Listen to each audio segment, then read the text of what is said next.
Hello and welcome to Dickinson's Real Deal. On this show, I help members of the public get the very best price for their antiques and valuables. I sit you down with one of our regular dealers. They're going to try and tempt you with a cash offer on the table. Too much? No. If I don't think that's enough money, I'm going to say reject that. Take a gamble, go to auction in the hope that you'll get a little bit more money there. 50.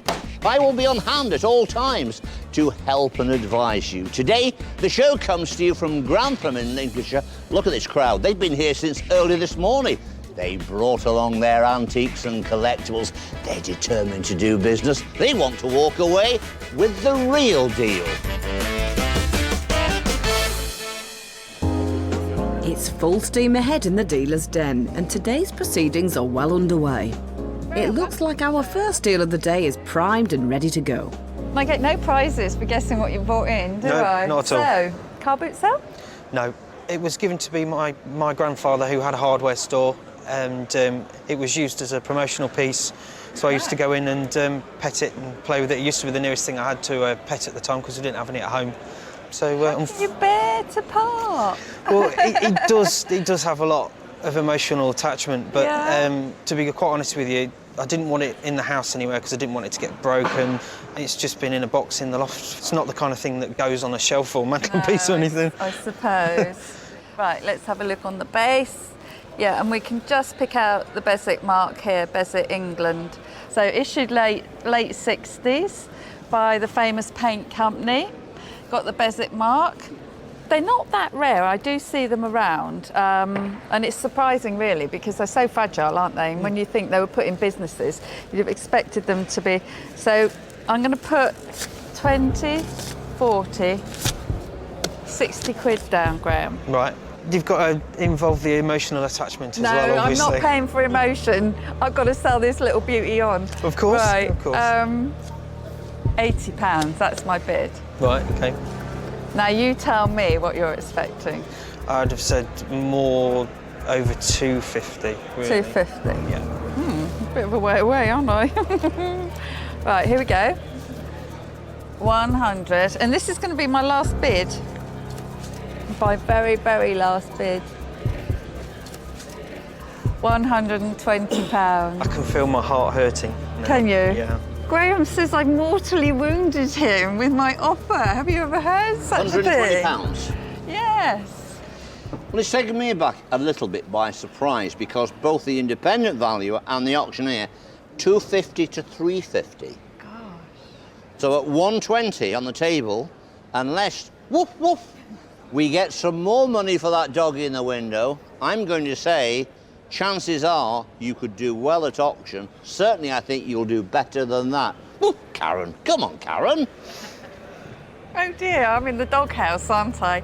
It's, It's a bit of a no-brainer, really, from your point of view, isn't it? well, I think, bless him, yes, I think he's worth more than that. You sure you're going to be able to part with him when the day comes at auction? I'm not convinced you can. It's going to be difficult, but I think he's going to be worth it. Yeah? OK, well, good luck. Hope it works and Thanks very hope it much. does well.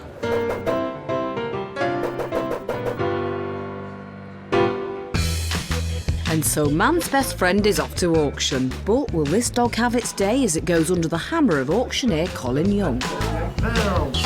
Coming up now is the large advertising Beswick Dulux dog. Old English sheepdog, you turned down 120 quid from Karen. Did you do the right thing? I think you did. But the reserve is 250. Is that a bit too optimistic? Who's going to start me at a couple of hundred? £200 for it. 200, 200, 100 then. £100. It's a poor start. 100 bid. At 100. Any more now? 110 now, surely. 100 in the room. At 100. 110. Everybody now. 110, 120, 130, 130, 140, 150 with you. 150, 160 surely. 160, 170. At 170. 180, 190, 200 now. We're at 200. We're closing in there. 220. 230 now, do I see? 230 bid? At 230, we've managed to get the undercoat on at 230. At 230, are we going to add some gloss to it now at 240? We are, 240. We're so close now.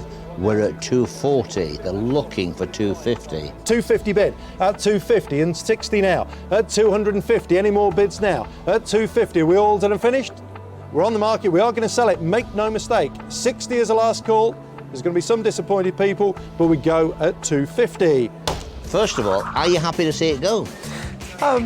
Mixed feelings, but yes, it's better somewhere else than it is stuck in my loft. You see, the little lad came back then. Yeah. Hello, Fido. Going into his granddad's shop, stroking the dog. It all came back then, didn't it? OK. I'm not going to make you cry, so right. It's fine. On the day, you were right. The reserve was spot on, £250. Take away the commission, it leaves you with £212. What are we going to do with the money? It's going towards the kids having a holiday. What's the kids called? Owen and Holly. Owen and Holly? Can you hear that? Dad's taking you on holiday now. That's gotta be the real deal. With over £200, it looks like Grahamley's kids will be painting the town red on holiday. Over to Mark now. Let's see if he serves up some tasty cash for his first deal. And you've brought me along a pair of very nice berry spoons here. Yes, indeed. How did you come by them? Well, I actually inherited these about 15 years ago. I gather they're 1862 in date from the hallmark. Right. And I think the maker might be Charles Boyton, but I couldn't be sure on that. I'm sure you'll elaborate. Should we have a quick look? Yes, please do. Right, so, and you are absolutely spot on. It is Charles Boynton. Oh, good. And it is 1862. Right. Very good. Now, my gut feeling is these have been pressed. Now, what that means is that originally these actual spoons were part of a canteen. Right. But they would not have had the patterning in. I see. What happens over the years, the service gets split up, and people in those days liked berry spoons, so they would take them, have them embossed out, which is quite easy to be done, because they're only embossed, they're pushed underneath in the pattern, and out comes the design. Right. And they were used basically for serving berries, but still they're nice quality, and you've got a lovely gilding inside there. Yes. Because obviously with the acids from the fruit, when you were scooping them, it would burn into the silver, would mark it. Yes. So the gilding didn't allow that to happen. I understand. But these are in really good condition. Yes, I they take are. it you haven't used them a lot? No, they haven't been used at all. Really? No, that's right. No. They're just tucked away, and that's really why I brought them along today, Mark.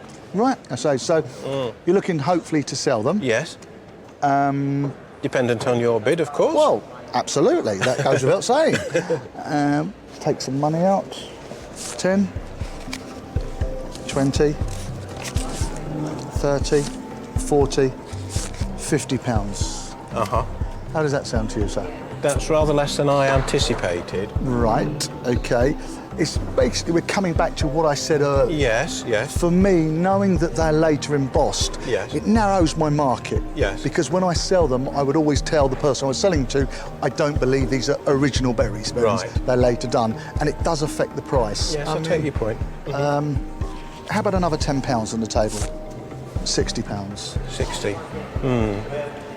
If you could make it 70, I think we could shake hands. You know, if you go to auction, there is a chance that you get a collector for them that want them. There might be somebody there who doesn't agree with me and thinks they are original, but Yeah. I must always go with what I believe my knowledge to be right. Yeah. So there's my £60. That's my offer. It's on the That's your table. final offer, is it, Mark?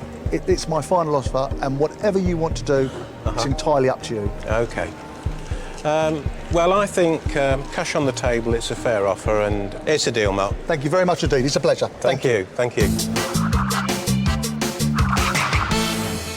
Doesn't agree with me. A sweet deal there for Richard's fruity little numbers. Up next, James is in the frame as he tries to buy some intriguing artwork. Did you know when you came along that I collected glass pictures? We did see a programme where you had got a few on the table one Right, day okay, and okay, said... yeah. Do you know the process about these? Not really, no. I knew there were oil on glass and that. Well, no, they're not, you see. They're It's not? what they are is they're prints, they're engravings, Oh, right. and they're stuck to the back of the glass with varnish, which is why they go this quite sort of nice I yellow see. colour. And then they're scraped until there's just about a nanomillimetre of paper left with the print, and then they're painted from behind. So they're not original paintings by any means. They're prints that have been coloured from behind. And unfortunately, this one has been wet. I suspect that's probably had it, that one, sadly. Is that Matthew? I think it was Matthew, yeah, that Matthew. one. And that's definitely Mark. Mark. He's got the lion as, you know, the symbol of St. Mark.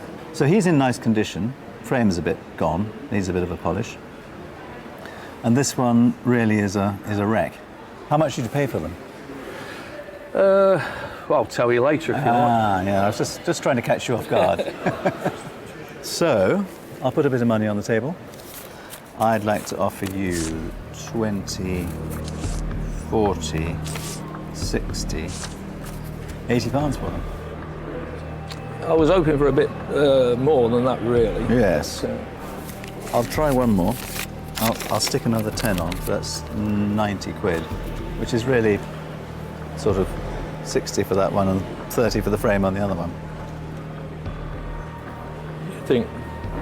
No. That's a no. That's a definite no, isn't it? Yeah. So, all right, look, take the tenner away.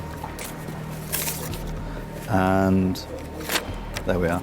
Fill it up to 100. And I think that's probably as much as I want to give for them. Now, as I say, I know the market so well, and I can buy these religious ones particularly really quite cheaply. So I wouldn't want to give you any more than that. what do you think? Deal? Deal? The boss says deal. Boss says deal, okay. Okay. Now you can tell me whether you made a profit or not. We've made a bit of a profit, yeah. I think I paid £24 for them at auction. Well, you've done very well. So, You're a dealer in the making. hopefully. Coming up, Elizabeth has been doing her homework. You're very good at this. I've watched the programme. Have you? You're a little bit too good for my liking. Has Karen met her match? Welcome back to Dickinson's Real Deal.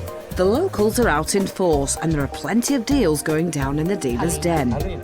We now head across to a man who knows his antiques. Nothing gets past Stuart on this show. Blue and white vase? What can you tell me about it?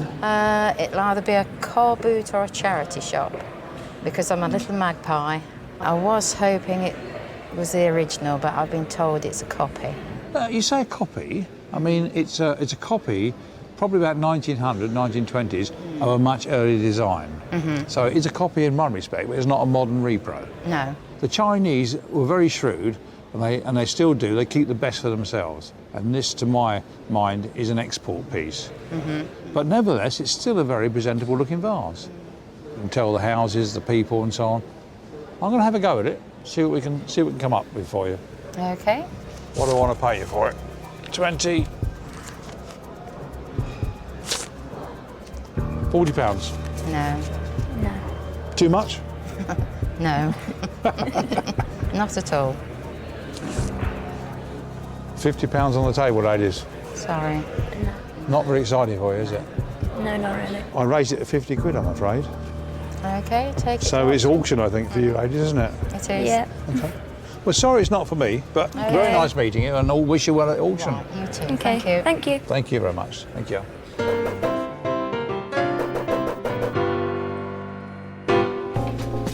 Will the girls regret not taking Stuart's offer?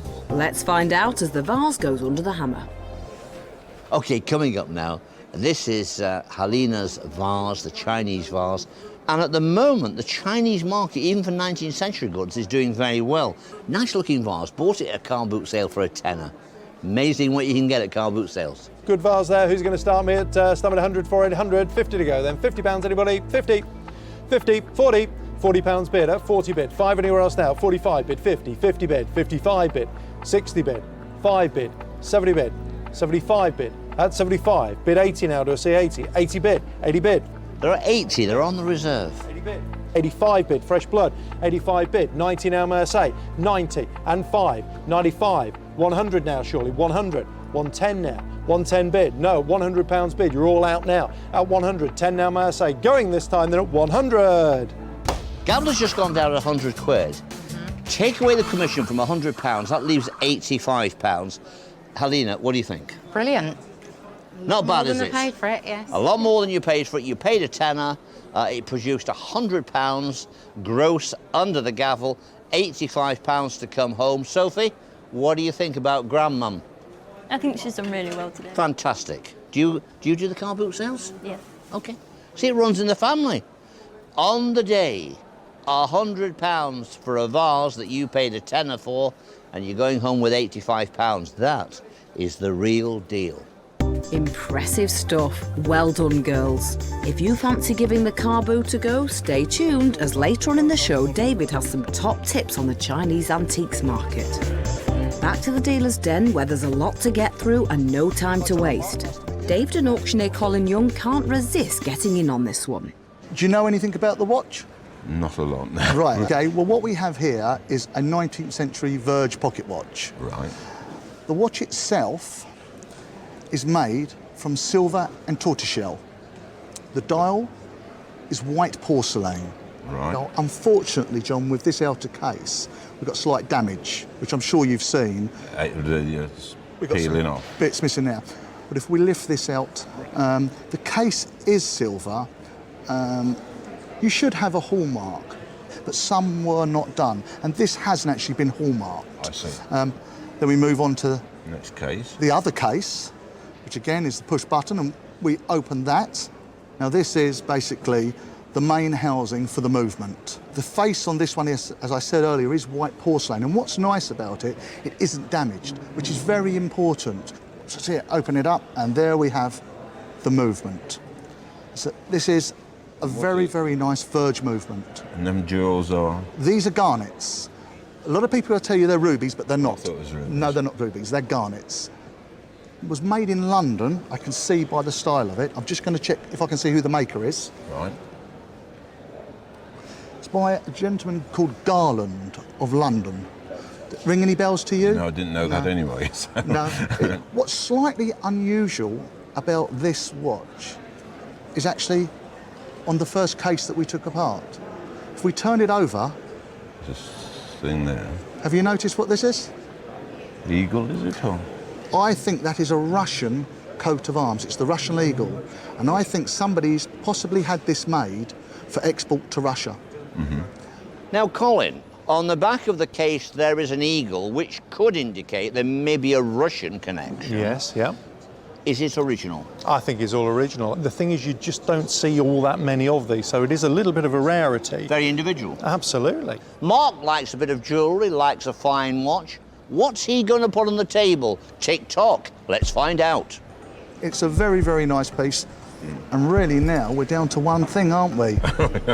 The money. Yeah, that's right. Right, okay, so 50, 1, 150, 2, 250, 3, £350, John. How does that sound to you? Getting close. Getting close. How close? Oh, I can't tell you that. Can't tell me? Can't tell you that. Sounds like a good start, doesn't it? OK, £300 to £500 is where our valuers are and where the auctioneer is. So we're in there at the lower part of the estimation. So think about it. Speak to Mark, try and twist his arm, see if you can get any more money off him, and then you have to make that decision. Will I get more by going to the auction? Well, that's what the show's all about. That's the gamble. Well, you heard it from David there, Mark. John. Right, what are we going to do? You going to twist my arm some more? I am, please. I'll tell you what I do. There's 350 there. I put on another £40. That's £390. Right. That's basically £500 in an auction. Mm-hmm. How do you feel about that? Close. Very close. Make it another tenner and we've got a deal. OK, I'll tell you what we do. I'm going to take those two away. We're going to put those there. OK, John, so if I put this 50 down, is that a deal? That's a good deal for me. Right, there's 400 on the table there. We got a deal, John. We've Thank you got a very deal. much. Thank you very much. They're shaking hands. They've done a deal at £400. A great-looking lot.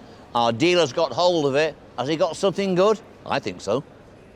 A reasonable offer on the table from Mark, but the big question is, can he clock up a profit? Find out later on in the show. We head over to Karen now, who's been presented with an engaging little gem.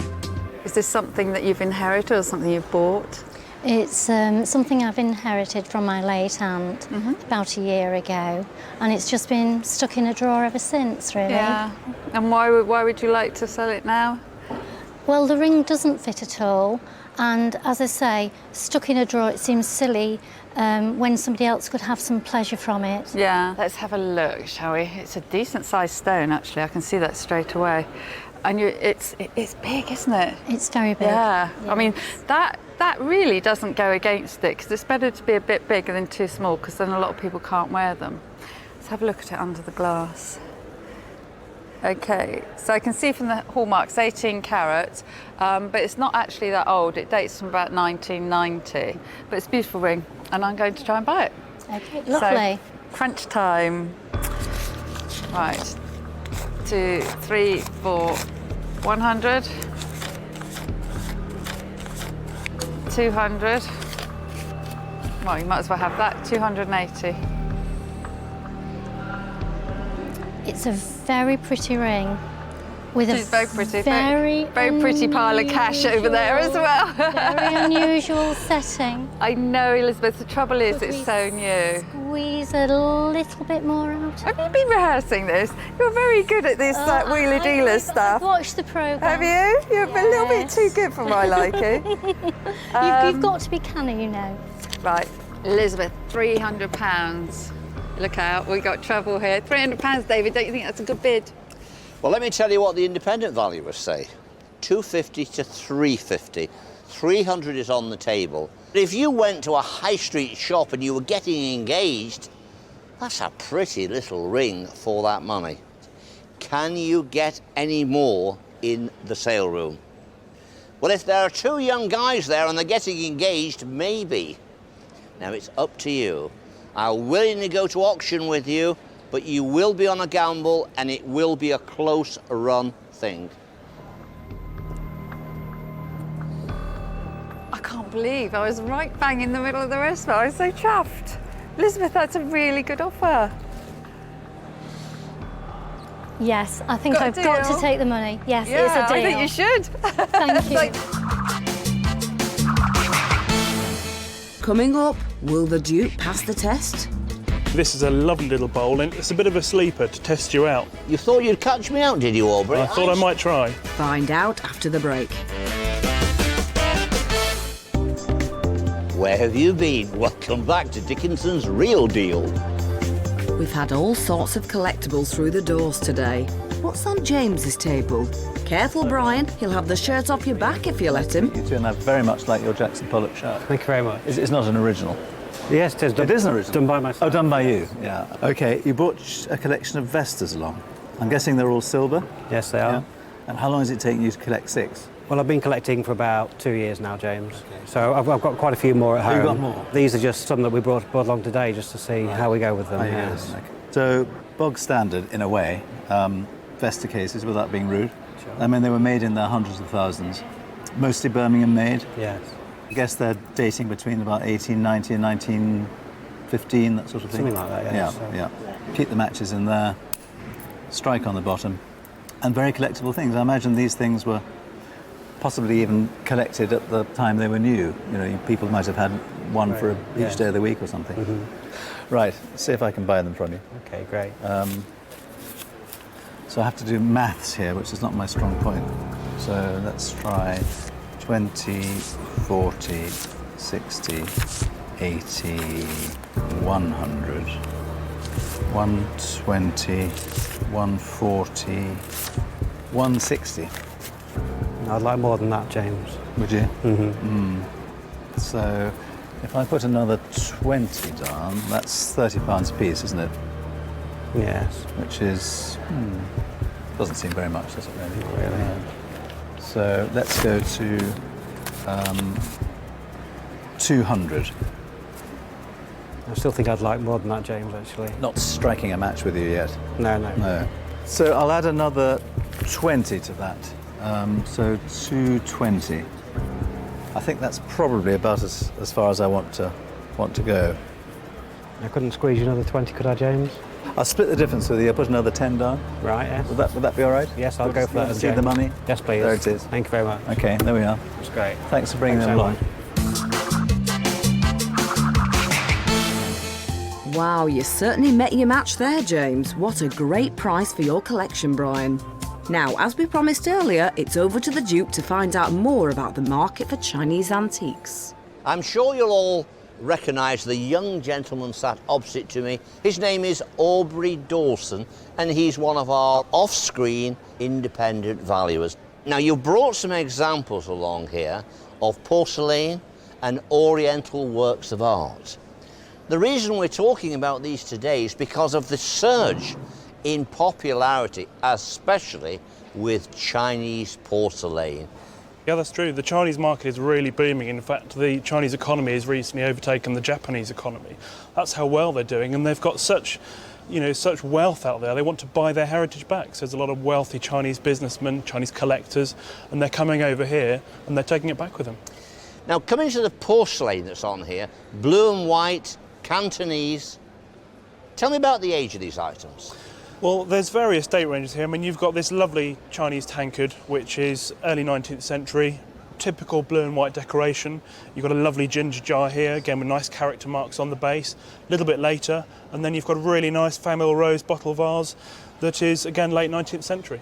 Now, there is one piece there that looks to be oriental, but is not oriental. Tell me about that little beauty there. It's true, this is a lovely little bowl, and it's a bit of a sleeper to test you out. Thought you'd catch me out, did you, Aubrey? I thought I might try. I spotted that late 18th century first period Worcester. Worcester uses a very famous crescent mark on the bottom. It looks to be oriental, but it is in fact English. Now, people at home are thinking, we've got something like that. What are we talking here? Ginger jar, 19th century. What are we talking value? In terms of value, high hundreds, 6 to 8, 800 to £1,000. Okay, just a few years ago that I recall in the sale rooms, that would have only been 200 or 300. Absolutely. The marketplace has started to catch fire. Now, you're going to look round your cupboards, your attics, your cellars, and if you've got any particular blue and white, it might be damaged, it might be chipped, it might have a crack in it. But with this surge in the Chinese market, you never know. What do? Take it to a proper company, a sale room, more than one perhaps, and get yourself an evaluation. It might only be 19th century, but you might get lucky. It might be Ming. Back to Karen now, where the cards are on the table.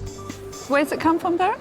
Well, I rescued it. It was heading for a skip, and it was house clearance. Thank goodness, well done you. Yes. And how long ago was that? Well, it's a good 40 years ago. 40 years? Yeah. So you've had the pleasure of it for 40 years? That's right, yes. Oh, well done you. Yes. Let's have a look. A lot of these are sort of topographical ones of, you know, areas and town centres and places like that. Most of them are local. Sort of around Grantham and this area? Grantham and Stamford, Leicester, Peterborough. Yeah. And, other ones that are quite interesting, if we go sort of further on here, from the world of postcard collecting, are people that like transport ones. Yes, yes. Do you think they're worth some money then? Is that why you're here? Yes, yeah. Yeah? Yes. You're hoping? Yes. Okay. Now, the people that collect postcards are very passionate about their field of collecting. I'm going to put down £30. No. No, that's a definite no. In other words, I'm a long way out. Yeah. How far out am I, Derek? Well, you put down what you think. Came off the skip, Derek. Don't forget. It don't alter the value though, does it? Okay. There's 183 postcards in there. Oh, we've counted them then. Well, I thought you'd probably ask me. Right, £40, Derek, for your 183 postcards. No. Come on then, give me a clue. We've got to go a fair bit higher than that. Fair bit? Yes. All right, I'll put another tenner down. Right, cards on the table time. I think on 50 quid for the ones that I think are of interest to collectors, I think I'm covered. Your gamble is, we're in Grantham, they're local postcards. You've got that advantage if you go to auction, whereas perhaps I haven't taken it out the area. Well, I think I'll take it to auction. Yeah? Try your luck there? Yes. Well, good luck then, and hope it does well, and have a nice day with David. Thank you very much. Derek's got a clear picture of what he wants. Over to the sale room to see if those buyers are there. Here we go. You turned down £50 from Karen. You said, no, I think they're worth a little bit more. The question is Derek right? Has he over-egged it? Should he have taken the 50 quid or should he have gambled? Well, he's chose to gamble. Is he right? Let's find out. It's coming up now. Who's going to start me at £100? At 100 bid. At 100, 110 now to a C. At 110, 120 now to a C. 120 anybody now. 120, 120, 130, 140, 140 to a C now. 130's on the middle, 130, 140, 140 with you. 140. That's all right, isn't it? I've already got 150. Coming again at 160 now. 160 now to a C. At 150 is all in the middle, 150 and 60 is the last call. Are we all done? We're finished and we're going then at £150. Thank you very much. 150 quid under the gavel. We've got to take some commission away from that, so I make that about 127 quid. What are you going to do with the money? Well, I'm going down the A1 and I'm going to buy a coach holiday for the good lady. OK, what's the good lady called? Betty. Betty? He's going to buy you a coach holiday and you are going on holiday. Are you going as well? Yes. Oh, he's coming as well? Unless all right. you want to go. I don't mind, Betty, if you don't mind. OK, on the day, real deal 150, £127. He spent it right away on his good lady. That's a terrific deal. That's the real deal. Coming up, Stuart forks out some serious cash. Just got to pause here for a minute because it's nice and even. How much do I want to pay for this? Find out just how much after the break. Welcome back to Dickinson's Real Deal. As the doors close on another fantastic day, Stuart has just enough time for one final deal. But not everything is black and white. Jolly interesting bit of black and white ceramic that you brought along today. I can tell you a little bit about it, but I'd like to hear your stories first and what you know about it. It came from my mother. When she died, I inherited it. Right. But she was given it by an old lady that she was good friends with in the village. But I don't really know its history. About it. Now, whether it's a money box or whether it was a collecting box, I think it's jolly interesting. I mean, first of all, I would estimate that to be middle to late, probably late 19th century. We're talking 1880, something like that. That's fairly typical of this sort of style in ceramics, the black transfer printing, blind man's buff. Well, that's very much sort of late 19th century game. Might have started earlier, but the Victorians were very keen on these sort of cranky games like that for parlours. But I think there's more to this than actually meets the eye at first glance. It's got two ships, two different ships. One Scawfell of Liverpool and one's Warrior of Stockton. Back and front, the same church. Was it a church collecting? Was it a church collecting for people that perhaps lost their lives on those two ships? I don't know the answer to that, but what I do think is that it's jolly interesting, and apart from a chip somewhere around here, which is not the end of the world, I'm going to have a go at buying it, and I do like it. You obviously got a feeling for it as well, so the thing is, what am I going to offer you for it, and what are you going to accept? 20, 40, 60, 80, 100, 120, 140, 160, 180, 200 quid. No. Oh, is it no? Is it really? Yep. Miles away? Yeah. Am I? Am I really? Cool, you embarrassed me now. You've embarrassed me. I'll keep going on. I'll let you in. No. I know you will, yeah. Not enough, miles away. So 20, 40, 60. Oh dear. £260 on the table. No. No, he says, no. What's Davey going to tell us? Well, I'll tell you what Davey's going to tell you. When this arrived today, there was a lot of excitement. We have our independent valuers who've got a lot of experience, and not one of them has ever seen anything like that. We think it's Staffordshire.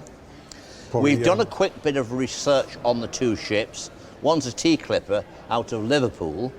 The other one, maybe it was a ship that transported people to New Zealand, but it's a very, very unusual item. Now, I've got two estimations here for you. One is 250 to 350, and one is 3 to 5. Is it? But on saying that, the general opinion is this is something Staffordshire pearlware, it could fly. I'm going to leave you with Stuart and see how far he can tempt you. But I feel this, if you put that to a wider audience and you feel like a gamble, will the serious collectors come out to play? It's over to you. Yeah, OK, it's over to me, isn't it? So do I want to put any more money where my mouth is, really? That's what we're saying, isn't it? What have I got on the table so far? 2, 20, 40, 60, 80, 100, 20, 40, 60, 80, 200, 260, 280, 300. Got to pause here for a minute because it's nice and even now. It's 300. How much do I want to pay for this? 20, 40, 60, 80, 400 pounds. Not enough. Bit more? Tell me more. Tell me what you want for it. No, you tell me how much you're going to pay for it. 300 pounds. 420, 440, and that's my bid. You're not going to put any more down. Another 20? Another 20. 460 pound on the table. Make it around 500. Make it around 500. You're desperate for it, aren't you? No, I'm not desperate for anything in life. I like it. 500 pound on the table. That's 600 pound in the auction room.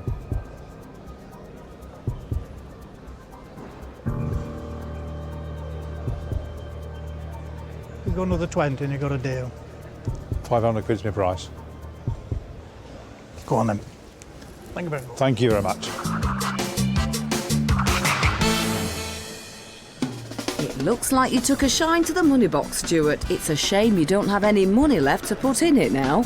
The dealers have splashed out over £1,500 of their own money today. But have they been able to make any? Mark stuck to his guns with the berry spoons. It's my final offer. There's my £60. He only managed to clear a small profit by selling them to another dealer for £65. However, he had better luck with the silver watch. There's £400 on the table. Have we got a deal? We've got a deal. Mark tracked down one of the country's best watch dealers and sold it for £500. Next up is Karen. She only managed to bag one item this time round. Elizabeth, that's a really good offer. She found a buyer almost straight away for the ring, selling it on for £350. It made her a pretty little profit. James snapped up both of his items. You're a dealer in the making. Hopefully. Bob was his toughest customer. He only managed to sell the prints on for £110. The Vesta cases proved to be more successful for him. So I have to do maths here, which is not my strong point. It's not that bad, James. He sold them on for £280. Finally, we come to Stuart. He found the perfect client for the money box. The general opinion is it could fly. And cashed it in for £700. That makes Stuart our dealer of the day. Well done. We've had a great day here in Grantham. There's been lots of action, lots of buying and lots of selling, just the way we like it. Don't forget to join me, David Dickinson, next time for Dickinson's Real Deal. See you.